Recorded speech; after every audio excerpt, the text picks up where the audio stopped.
నమస్కారం. టీవీ7 daily market updates కు స్వాగతం.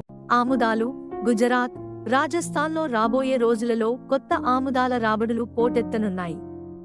ప్రస్తుతం సాధారణ డిమాండ్ కొనసాగుతున్నందున ప్రత్యక్ష, పరోక్ష విపణిలో ధరలు స్థిరంగా కదలాడుతున్నాయి.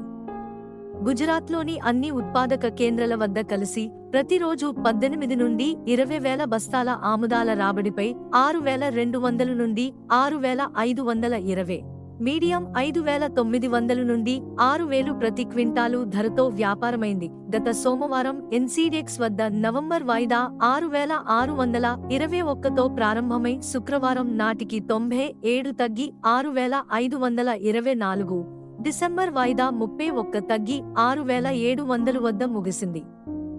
ఆంధ్రప్రదేశ్లోని కర్నూలులో ప్రతిరోజు 4 నుండి 5,000 బస్తాలు, ఆదోనిలో వారంలో 8 నుండి 10,000 బస్తాలు, ఎమ్మిగనూరులో 4 నుండి 5,000 బస్తాలు, అనంతపురం జిల్లాలోని అన్ని మార్కెట్లలో కలిసి ప్రతిరోజు 3 నుండి 4,000 బస్తాల ఆముదాల రాబడిపై స్థానికంగా 5,800, గిద్దలూరు, వినుకొండలో వారంలో 8 నుండి 10 వాహనాల సరుకు రాకపై 5,600 నుండి 5,800 ప్రతి క్వింటాలు మరియు 10 కిలోలు బిఎస్ఎస్ నూనె 1,400, కమర్షియల్ 1,360, పిండి 100 కిలోలు 1,900 మరియు తెలంగాణలోని గద్వాలలో 500 నుండి 600 బస్తాల ఆముదాల రాబడిపై 5,600 నుండి 5,800 ప్రతి క్వింటాలు మరియు హైదరాబాద్ బిఎస్ఎస్ నూనె 10 కిలోలు 1,380, కమర్షియల్ 1,340 మరియు పిండి 1,700 ప్రతి క్వింటాలు ధరతో వ్యాపారమైంది.